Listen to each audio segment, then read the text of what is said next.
State-of-the-art research, industry-driven skilling, 100% placements. KL, deemed to be university. మరోవైపు అభివృద్ధే election agenda కావాలి.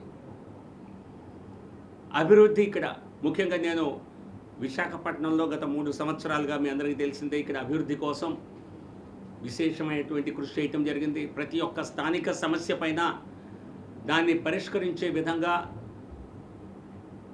తీవ్రమైనటువంటి ప్రయత్నాలు చేయటం జరిగింది. విశాఖపట్నం స్టీల్ ప్లాంట్ గురించి అనేక సందర్భాల్లో పార్లమెంటులో మాట్లాడినటువంటి ఏకైక ఎంపీని నేనే. మా ప్రభుత్వాన్ని కూడా కేంద్రానికి అన్ని విధాల సహకారం అందించాలని మంత్రుల్ని కలిసి పార్లమెంట్లో మాట్లాడిన వాడిని నేనే. ఈరోజు ఉదయం కూడా స్టీల్ ప్లాంట్ సిఎండి గారితో కలిసి ఏ విధంగా స్టీల్ ప్లాంట్ని భవిష్యత్తులో మరి లాభాల బారిన పట్టే విధంగా చేయొచ్చో మాట్లాడటం జరిగింది. దాదాపుగా ప్రతి 15 రోజులకు ఒకసారి స్టీల్ ప్లాంట్ మంత్రి గారితో కానీ, స్టీల్ మంత్రితో కానీ, స్టీల్ సెక్రటరీతో కానీ, స్టీల్ సిఎండితో కానీ మాట్లాడుతూ తరచూ ఈ సమస్యల్ని నా వ్యక్తిగత సమస్యలుగా, నాకేం స్టీల్ ప్లాంట్లో వ్యక్తిగత నాకు తెలిసిన వారు కూడా ఎవరు పనిచేయటం లేదు. సో కాబట్టి అటువంటి పబ్లిక్ స్పిరిటెడ్ యాక్టివిటీ ఇక్కడ రాజకీయాలు జరుగుతున్నాయా? సో నేను ముందే చెప్పాను, జీవీఎల్ ఫర్ వైజాగ్ అనేది అది పనిచేశాను, అది నా కమిట్మెంట్. ఇది ఎన్నికలకు పరిమితం కాదు. భవిష్యత్తులో కూడా విశాఖపట్నంలోనే ఉంటూ విశాఖ అభివృద్ధికి నా వంతు పూర్తి స్థాయి కృషి చేస్తానని చెప్పి నేను ఇప్పటికే చెప్పటం జరిగింది. దాని గురించి ఈరోజు రేపు అనేక మంది ఇక్కడి నుంచి భారతీయ జనతా పార్టీ టికెట్ పై పోటీ చేయనందుకు అనేక మంది శ్రేయోభిలాషులు ఫ్రెండ్స్ వచ్చి ఫోన్లలోనే సంప్రదించడం జరిగింది. నన్ను చాలామంది బాధ వ్యక్తం చేయటం జరిగింది. ఒకప్పుడు విశాఖపట్నం భారతీయ జనతా పార్టీకి కంచుకోట లాంటిది. అటువంటి సీట్ను మేము ఈసారి పోటీ చేయట్లేదని చెప్పి అనేక మంది బాధపడటం జరిగింది. సో వారందరితో కూడా మాట్లాడే ప్రయత్నం చేస్తా. రాజకీయాల్లో కూటమి కట్టాము. సో ఈ సీటు భారతీయ జనతా పార్టీ పోటీ చేయటం లేదు. కొంత కుటుంబ నేపథ్యం కారణంగా భారతీయ జనతా పార్టీకి ఇక్కడ పోటీ చేసే అవకాశం రాలేదు. అయినా commitment for Vizag, development of Vizag ఇది నిరంతర ప్రక్రియగానే చేస్తూ ఉండాలని చెప్పి, సో ఈ సందర్భంలో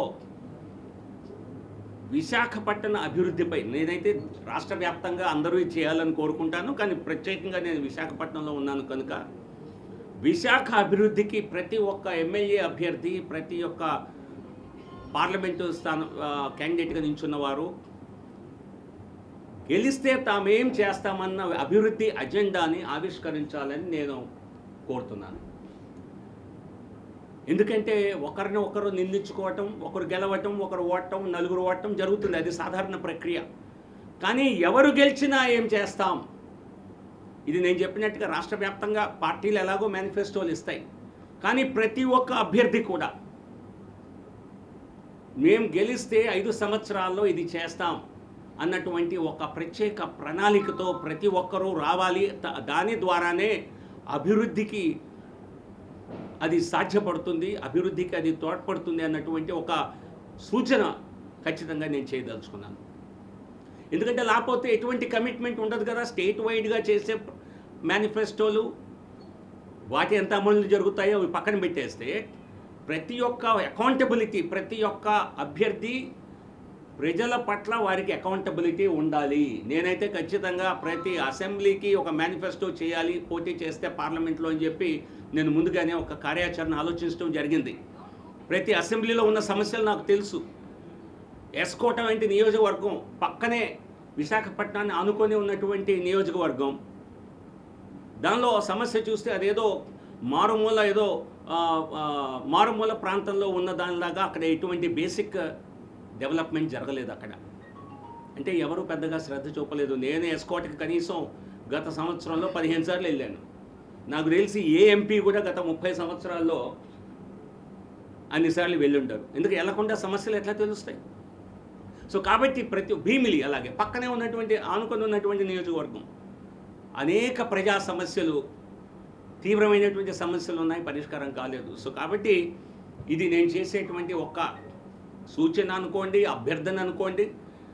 ప్రతి ఒక్కరూ ఎన్నికల్లో నించున్న వారు నియోజకవర్గాల వారీగా మేనిఫెస్టోలు ఇవ్వాలని, తాము గెలిస్తే 5 సంవత్సరాలు ఏం పని చేస్తాం, ప్రజలకు అభివృద్ధి ఏం చేస్తాం అన్నది తెలియచెప్పాలని, లేకపోతే ఎటువంటి అకౌంటబిలిటీ ఉండదు. ఎన్నికల్లో నించుంటాం, గెలుస్తాం, తర్వాత మన వ్యాపారాలు చూసుకుంటాం. సో ఇది వ్యాపారాల కోసం జరిగేటువంటి వ్యవహారం కాదు. ఇది ప్రజా బాగు కోసం, ప్రజల బాగు కోసం చేసేటువంటిది. సో కాబట్టి నేను వైజాగ్లో ఉన్నాను కనుక నేను వైజాగ్ గురించి ప్రస్తావిస్తున్నాను. నేనైతే ఇది ప్రతి ఒక్క నియోజకవర్గంలోనూ ప్రతి ఒక్కరూ చేయవలసినటువంటి బాధ్యత. ప్రజల పట్ల ఓటేయించుకునే ముందు నేను గెలిస్తే ఈ ప్రాంతానికి ఏం చేస్తాను అన్నటువంటి ఒక కమిట్మెంట్ ఇస్తే ఖచ్చితమైనటువంటి దానివలన ప్రజాస్వామ్యానికి ఒక మంచి రోజులు వస్తాయని చెప్పి భావిస్తూ, ప్రధానంగా ఈరోజు కొద్ది రోజుల గ్యాప్ తర్వాత వచ్చిన సందర్భంలో మీ అందరినీ కలవాలనుకున్నాను. పత్రికా సమావేశం అనుకోలేదు, కానీ అనుకోకుండా ఇటువంటి సమావేశం జరపడం జరిగింది. థ్యాంక్ యూ, ధన్యవాదాలు. మరిన్ని వీడియోస్ కోసం ఛానల్ ని సబ్స్క్రైబ్ చేయండి. లేటెస్ట్ అప్డేట్స్ కోసం వాట్సాప్ ఛానల్ ని ఫాలో చేయండి. అండ్ లింక్ డిస్క్రిప్షన్ లో ఉంది.